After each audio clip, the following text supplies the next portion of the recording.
끝이군요, 고성이. 박진석은 고개를 들고 오랜 침묵 끝에 단 한마디를 내뱉었습니다. 사랑으로 믿었던 세월이 송두리째 무너지는 소리였습니다. 모든 비극의 시작은 박진석 회장의 저택에 올린 차가운 현관 벨소리였습니다. 그날 한 남자가 돌아왔습니다. 바로 고성이가 숨겨둔 친아들이었습니다. 그리고 그의 등장은 단순한 재회의 순간이 아니었습니다. 그 뒤에는 모든 권력과 부를 손에 쥐려는 고성이의 거대한 욕망이 함께 드러나는 순간입니다. 간 이식이면 살 수 있다는 희망.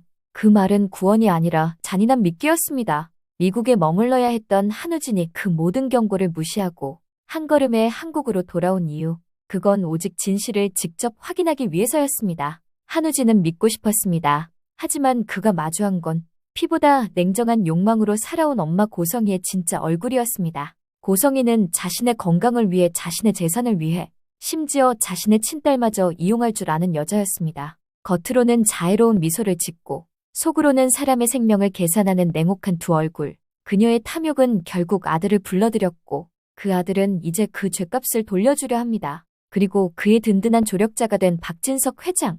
이 영상을 끝까지 보신다면 고성이가 자신의 손으로 무너지는 순간을 그리고 아들 한우진이 그 잔혹한 진실 앞에서 어떤 선택을 하게 되는지가 밝혀집니다. 자신의 야망을 위해서라면 자식마저도 이용하는 잔인한 고성이가 무너지기를 원하신다면 지금 구독과 좋아요로 힘을 실어주세요. 거짓으로 세운 왕국이 무너지고 피로 맺힌 가족이 서로를 향해 칼끝을 겨누는 순간 단순한 비극을 넘어 악마의 모습을 본 남편 박진석의 처절한 응징, 아들이 어머니에게 되돌려주는 기막힌 복수의 서막.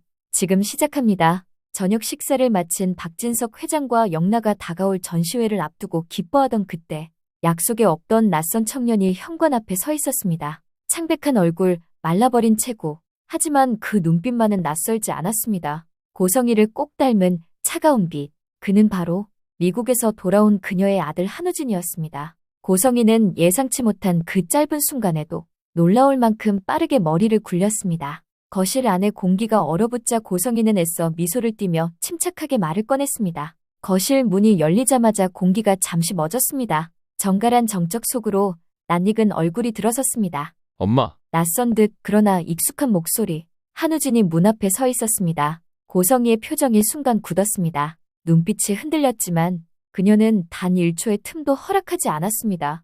입가에 미소를 걸고 단정하게 양손을 모았습니다. 어머나, 우진아. 그녀는 마치 정말로 놀란 듯 목소리를 높였습니다. 내가 깜빡했네. 한국 들어온다고 한 게 언제였더라?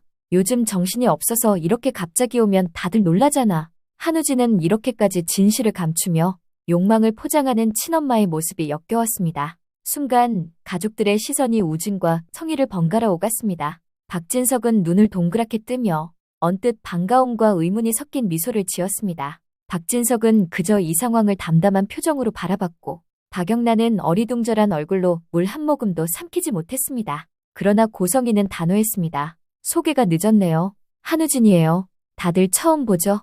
미국에서 공부하다가 잠깐 들어왔어요. 그녀의 말투는 너무도 자연스러웠습니다. 어디에서도 비밀의 그림자를 느낄 수 없게끔 단정하고 부드럽게 문장을 이어갔습니다. 자, 다들 인사해요. 오늘은 늦었으니까 인사는 이쯤 하고 내일 아침 식사 같이 해요. 그녀는 박수를 한번 치며 분위기를 빠르게 전환했습니다. 우진아, 내 방 준비해놨어. 따라와. 우진은 아무 말 없이 고개를 끄덕였습니다. 그러나 그 눈빛 속엔 미묘한 빛이 일렁였습니다. 익숙한 집의 공기, 익숙하지 않은 거리감.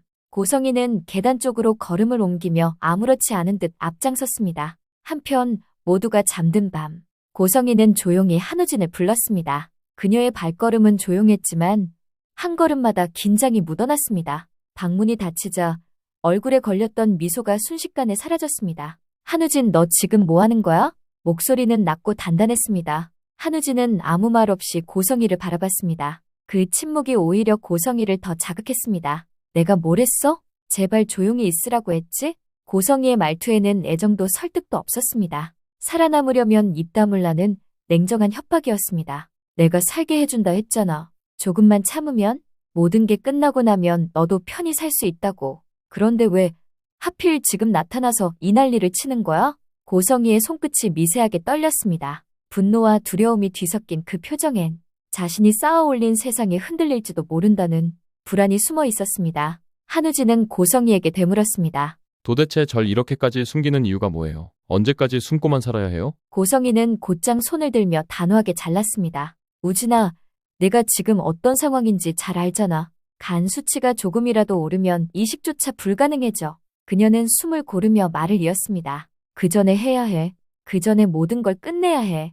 우진은 천천히 고개를 들었습니다. 그 모든 게 뭐야, 엄마? 그녀는 잠시 눈을 피했다가 이내 미소를 띄었습니다. 널 살릴 사람 구했어. 다 정리되면 말하려고 했어. 고성희는 차분히 그러나 싸늘하게 말했습니다. 그 아이만이 내가 살 수 있는 유일한 열쇠야. 그 아이의 간이 아니면 내 몸은 버티지 못해.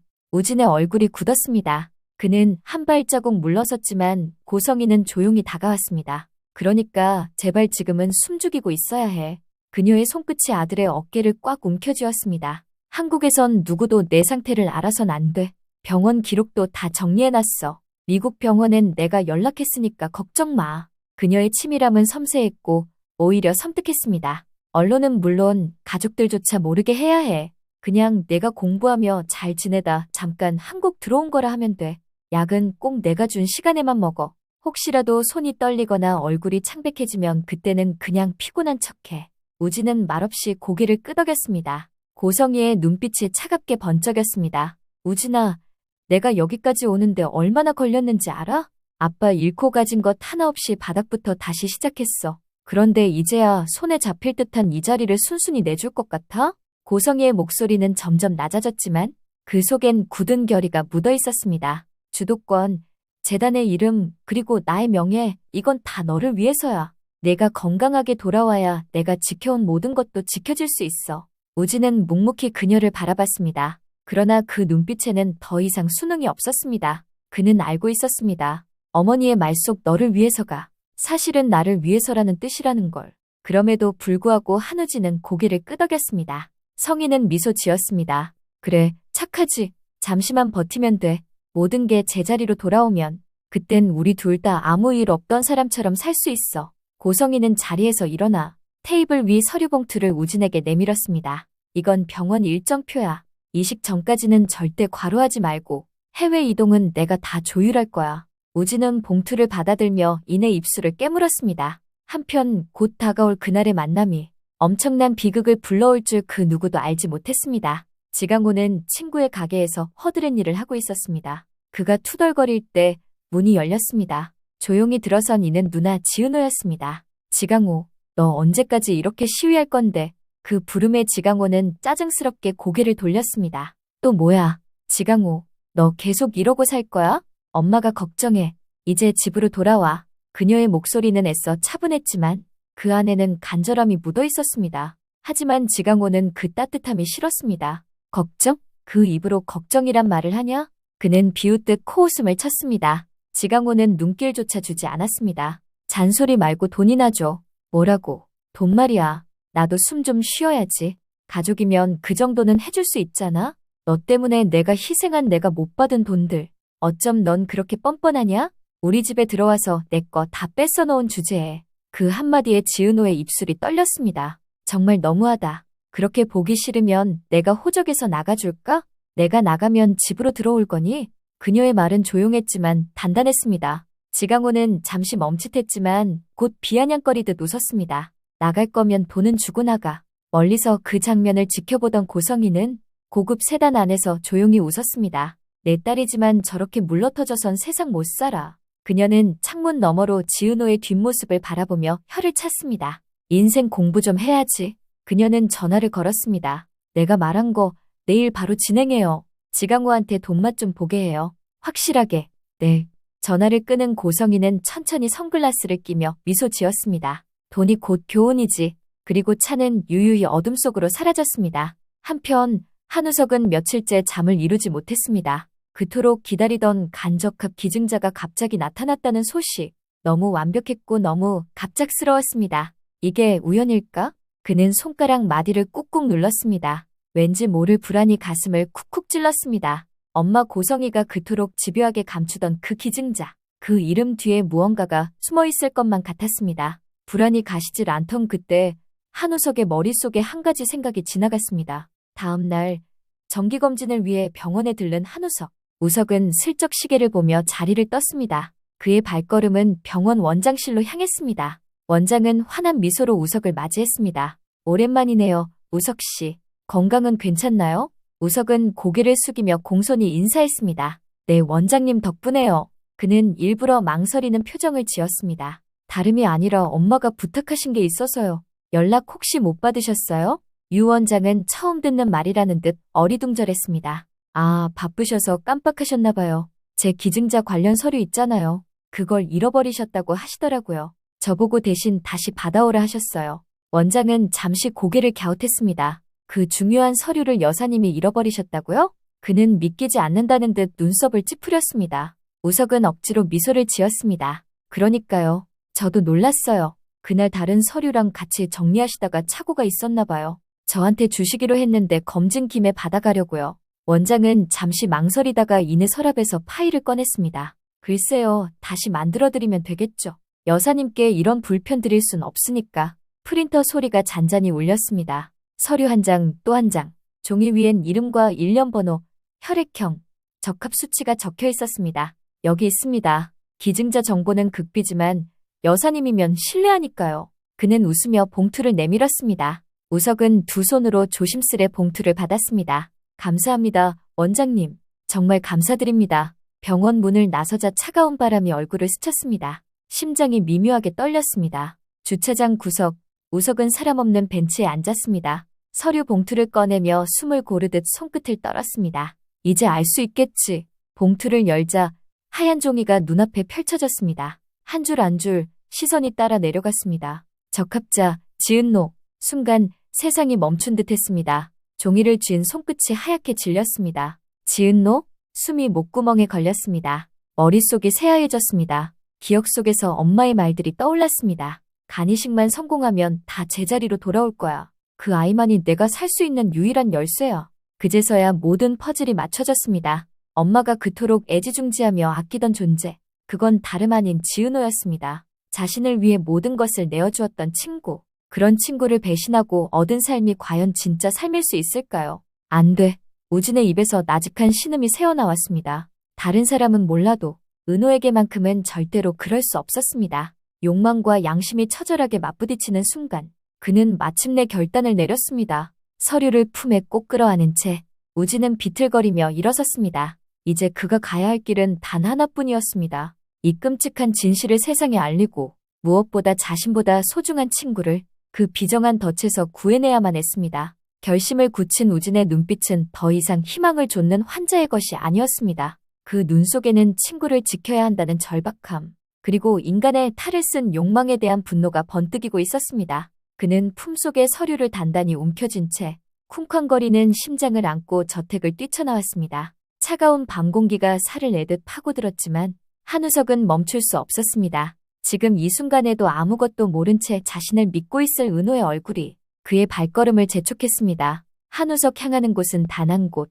하루의 고된 시간을 마무리하며 커피 향 속에 잠시 숨을 고르고 있을 그들의 약속 같은 장소 은호의 사무실이자 카페 아지트였습니다. 서류를 본 그날 한우석의 세상은 무너졌습니다. 엄마가 어떻게 은호를? 목구멍이 타들어갔습니다. 그는 숨을 고르며 핸드폰을 움켜쥐었습니다. 안 돼, 이건 막아야 돼. 우석은 이내 전화번호를 눌렀습니다. 벨이 3번 울리고 낯익은 목소리가 들려왔습니다. 은호야, 나야. 우석이 지금 내 말 잘 들어. 고성이 그 여자 절대 만나지 마. 지금 어디야? 우석아, 무슨 일이야? 갑자기 무슨 일인데 왜 이렇게 급해? 나 지금 야근하느라 사무실이지. 우석은 숨을 골랐습니다. 나중에 다 설명할게. 지금은 그냥 절대로 그분이랑 약속 잡거나 병원 가지 마. 그 사람 위험해. 그 시각 병원장실에서는 또 다른 통화가 오가고 있었습니다. 여사님, 전달드린 서류 잘 받으셨습니까? 고성이는 와인잔을 내려놓으며 물었습니다. 원장님, 서류라니요? 오늘 오전에 아드님이 직접 오셔서 간 기증자 서류를 새로 받아가셨어요. 그 순간 고성이의 얼굴빛이 사라졌습니다. 와인잔이 손끝에서 미끄러지며 산산이 부서졌습니다. 그게 무슨 말씀이시죠? 내 아들이 서류를 받아갔다고요? 예, 여사님이 대신 시키셨다고 해서 드렸는데요. 그 서류 혹시 기증자 이름도 포함됐나요? 네, 내부용이라 명시되어 있습니다. 고성이는 입술을 꼭 다물었습니다. 됐습니다. 이 일은 아무에게도 말씀하지 마세요. 오늘 일은 없었던 걸로 하세요. 고성이의 얼굴이 이내 굳어지고 통화가 끝나자 그녀는 숨을 들이마시며 벽을 짚었습니다. 한우석 결국 내가 봤구나. 입술이 미세하게 떨렸습니다. 고성이는 집안을 휘젓듯 돌아다녔습니다. 우서가 어디 있니? 불을 켜고 방을 열고 거실을 돌았지만 아들의 그림자조차 보이지 않았습니다. 휴대전화를 켜보니 화면에는 냉정한 문구 하나가 떠 있었습니다. 전원이 꺼져 있습니다. 꺼놨다고. 고성이는 손끝을 움켜쥐며 중얼거렸습니다. 내가 그 아이를 어떻게 키웠는데. 그녀의 시선이 허공을 헤맸습니다. 늦기 전에 막아야 해.